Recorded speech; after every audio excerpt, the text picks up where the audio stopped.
자, 안녕하세요. 오늘은 단팥빵 만들어 보는 시간 갖도록 하겠습니다. 먼저 문제지부터 꼼꼼하게 살펴보도록 하겠습니다.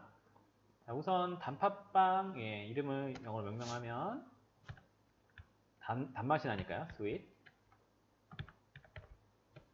red bean, 단팥, 팥이죠, 팥, red bean. 그리고 sediment, 뭐 이렇게 발음을 하는데 이게 앙금이거든요. acid, red bean sediment, bread. 하고 V로 했네, V. 예. 달콤한 팥 앙금빵. 이렇게 이제 명명을 하게 되는데, 만드는 방법이 비상 스트레이트법입니다. 기능사 메뉴에서 비상 스트레이트법은 딱 두 가지입니다. 비상 식빵, 그리고 단팥빵. 이렇게 두 가지가 비상 스트레이트법으로 만드는데요. 그 다른 점은 설명을 기억하신 분은 알겠지만 뭐 다른 점을 하면 이스트가 제일 간단하게는 이스트가 2배 들어가서 발효 시간을 최대한 단축시킨 겁니다. 그래서 빠른 시간 안에 급한 상황에 만들 수 있도록 한 게 바로 비상 스트레이트법입니다. 근데 단팥빵은 비상 스트레이트법이 참 잘 어울리는 빵이에요. 왜냐면은 팥 앙금 자체의 맛이 워낙 강하기 때문에 그 비상 스트레이트법을 사용해서 이스트의 향이라든지 그런 게 약간 남아 있어도 팥 앙금의 그 맛이 모든 거를 이렇게 가립니다. 그래서 비상 스트레이트법이 잘 어울리는 빵이다, 그렇게 알아두시면 되고, 이제 여러분이 혹시라도 제빵 쪽으로 이제 취업을 한다고 했을 때, 취업이든 일자리를 잡는다고 했을 때 정말 많이 만들게 되는 우리나라에서 가장 잘 팔리는 누구나 좋아하는 빵이죠. 그래서 오늘은 이 빵을 만들어 보겠습니다. 시간은 3시간인데요. 발효하는 시간은 짧지만 성형하는 시간이 워낙 길기 때문에 3시간이고요. 이 메뉴가 상당히 어려운 점은 저도 최대한 빨리 해야지 3시간을 간신히 맞출 수 있습니다. 성형하는 시간이 오래 걸리고요. 그리고 2차 발효하는 시간은 생각보다 또 길어야지 지금 그림과 같이 통통한 예쁜 단팥빵이 나오거든요. 그래서 성형을 최대한 빨리 해야 된다. 빨리 해야 된다. 요거를 기억하시면 좋겠습니다. 자, 그럼 요거사항 한번 보겠습니다. 자, 1번. 배 앞의 각 재료를 계량하시오. 구분. 구분이라고 하면 재료가 9개란 얘기예요. 여러분이 재료 중에서 뭐 특이한 거 없습니다. 다만 이스트가 양이 일반적인 빵이 이제 베이커스 퍼센트를 했을 때 적게는 2%, 보통은 3, 4%인데 7%나 되죠. 상당히 많은 양의 이스트를 넣어서 빠르게 발효한다. 이거를 기억하시면 됩니다. 자, 계량은 재료당 1분씩 해서 계량 9분 동안 하시면 되고요. 그 안에 계량 못하면 반죽 시작, 그 뒤에 계량하셔서 반죽을 따라가시면 되고요. 그리고 달걀은 감독위원이 지정하는 개수로 계량하시오. 아마도 단팥빵은 여러분께 3개의 계란을 가져가라고 할 겁니다. 3개의 계란을 가져가시면 그 중에서 136g은 반죽에 넣으시면 되고요. 나머지는 이제 남기실 때 노른자를 남기시면 그걸로 이제 물과 섞으셔서 계란물을 만드시면 충분히 전체를 바를 수 있는 양이 되거든요. 혹시라도 부족하면 더 줄 겁니다. 계란은 그런 걸로 걱정 안 하셔도 되고, 그래서 그렇게 해서 계란물도 따로 제조해야 된다. 그걸 미리 말씀을 드리겠습니다. 자, 그 다음에 요구사항 2번. 반죽은 비상 스트레이트법을 제조하시오. 자, 비상법 반죽의 특징은 빨리 발효해야 되기 때문에 반죽은 글루텐을 100% 이상 더 늘어지게 칩니다. 신장성을 늘리기 위해서 더 늘어지게 100% 이상으로 치셔야 되고요. 그리고 반죽 온도는 30도로 맞추셔야 됩니다. 제가 지금 제 영상을 많이 보신 분들은 알겠지만 상당히 추운 환경에서 반죽을 치기 때문에 30도까지 끌어올리기가 쉽지가 않아요. 그래서 이거는 무시한 채 최대한 그냥 높여보는 걸로 하겠습니다. 그리고 만약에 안 높아진다고 하면 1차 발효 충분히 될 때까지 진행하는 걸로 1차 발효 시간을 길게 갖는 걸로 하겠습니다. 자, 반죽의 무게는 40g, 앙금의 무게는 30g, 이런 식으로 이제 만드시면 되고요. 그리고 반죽은 전량 사용하시면 됩니다. 이게 몇 개 나올지 한번 볼까요? 몇 개 나오는지 계산하는 방법은 다음과 같죠? 여기 밑에다 하겠습니다. 1008개 38 나누기 반죽의 그램수로 하면 되죠. 40은 자, 몇 개 나올까요? 제가 계산기를 두드려 보겠습니다. 1838 나누기 40은 45개. 45.95개. 자, 이렇게 나오면 보통 44개 정도 만들려고 할 겁니다. 근데 반죽을 전량, 그러니까 44개를 생각하는 게 생각보다 엄청 오래 걸립니다. 그래서 이 메뉴를 44개를 다 하라고 하는 감독관님도 있고요. 경우에 따라서 한 3판, 36개만 만들려 하는 감독관님도 있고요. 그때그때 상황에 따라서 조금 다를 수 있습니다. 그런 거는 감독관님의 지시사항을 잘 들으시고 그것에 따라가시면 되겠습니다. 자, 그러면 재료들은 다 알겠고요. 이제 통팥 앙금이 있는데 통팥 앙금은 1350g을 언제 계량하시면 되느냐? 1차 발효 시간에 계량하시면 됩니다. 1차 발효 시간이 짧기 때문에 설거지, 기타 등 정리랑 계량까지 다 하시고, 그다음 1차 발효 시간에 앙금 분할까지 하시면 바로 이제 성형 들어가야 될 시간이 될 수도 있어요. 상당히 바쁜 메뉴라는 거 다시 한번 말씀드립니다.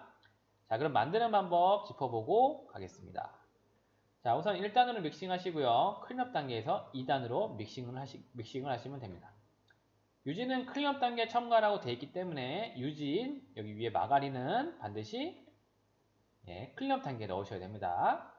자, 그래서 완전하게 최종 단계까지 그러니까 100% 믹싱을 하신 뒤에 2단으로 한 3분 정도 더 돌린다고 그냥 생각하세요. 그러면은 조금 더 늘어지는 반죽인 120% 정도의 글루텐 반죽이 완성이 될 거고요. 온도는 30도에 맞추시길 바랍니다.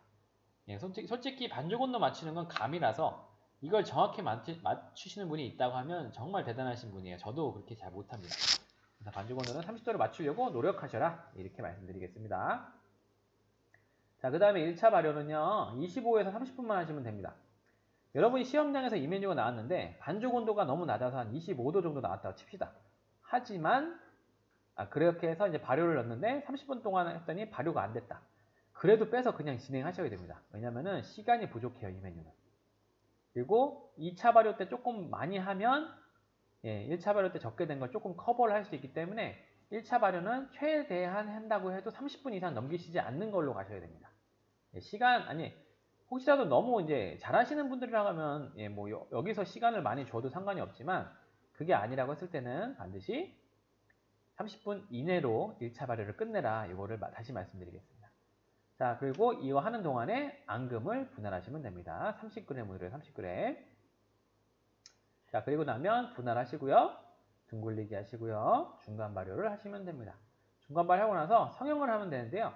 성형할 때는 반드시 헤라라는 도구를 사용해서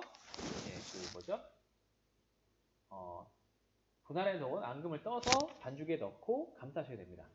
헤라 사용이 잘 안 되시는 분들은 이걸 손으로 이렇게 싸시는 분이 있는데 손으로 싸도 솔직히 무방한데요.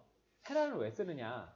이 참 애매한 건데 여러분이나 저나 그러니까 실력이 부족하신 분들은 헤라를 사용하지 않는 상태로 앙금을 따로 30g 분할한 다음에 넣게 돼요. 그런데 정말 전문가적으로 많이 이 앙금빵을 하신 분들은, 그러니까 단팥빵을 하신 분들은 헤라질만으로 30g이 계속 들어갑니다. 탁탁.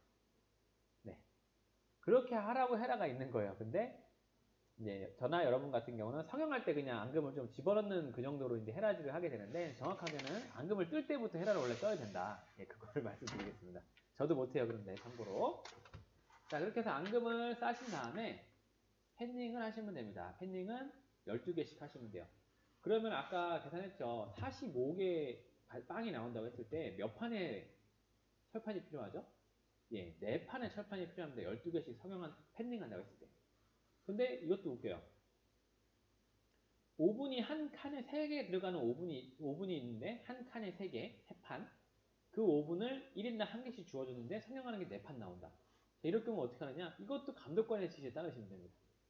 감독관님이 4판짜리를 어떻게든 구워내요 이러시는 분은 없어요. 그 시설에 맞게 이제 상황을 조율하시기 때문에 그것도 거기에 맞춰서 따라가시면 되겠습니다.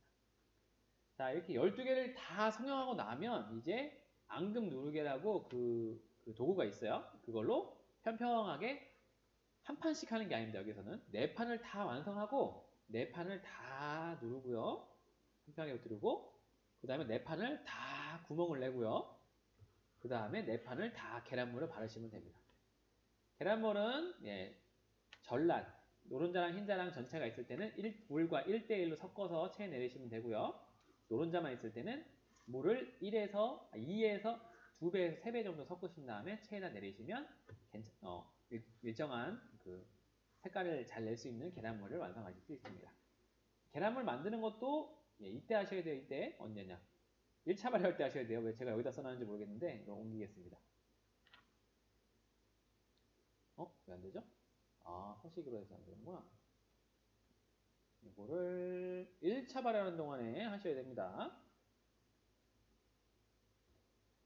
자, 그 다음에 2차 발효 하시면 됩니다. 2차 발효는 2차 발효도 약 30분 정도 하는데 2차 발효가 정말 중요해요. 자, 그냥 미리 말씀드리면 2차 발효가 됐을 때 이미 이 단팥빵 정도의 빵빵한 크기로 발효가 돼야 됩니다. 이 시간으로만 봐서 구우시는 대부분의 학생들이 30분만 되고 구우게 되면 이런 빵이 안 나와요. 보통 30분 이상 발효를 해야 된다는 걸 미리 말씀을 드리고, 발효를 했었을 때 상태 2차 발효 완성점은 이렇게 납작하게 성형했는데도 불구하고 흔들리는 정도입니다. 이 단과자 빵들은 상당히 가볍게 빼야 되기 때문에 최대한 2차 발효를 많이 할수록 좋다라는 걸 미리 말씀을 드리겠습니다. 반죽이 오동통하게 올라올 때까지 이 단팥빵 거의 그 최종 완성된 그 모양 같은 거기까지 올라왔을 때 구우셔야 됩니다. 자, 굽기는 190, 160에서 12분에서 15분 정도 내시면 되는데, 단팥빵은 일반적인 다른 빵들보다 조금 색깔을 진하게 내셔도 그게 더 어울리는 빵이니까요. 약하게 아니라 약간 진하게 낸다고 생각하시면 되겠습니다. 그 다음에 모양 정렬로 제출하시면 되겠습니다. 자, 오늘은 바쁘게 만드는 메뉴가 돼요. 그래서 최대한 쭈루루룩 계속 진행을 할 테니까, 제가 이제 제 영상의 특징이 제대로 편집을 못해서 그냥 노골적으로 다 보여주는 거라서 노골적으로 다 보여드리겠습니다. 그래서 저렇게 성형하는구나, 저렇게 저기서 시간이 많이 걸리는구나, 이런 것들 판단하시면서 제 영상 봐주시면 될 것 같습니다. 자, 그러면 저와 함께 만들어 보도록 하겠습니다.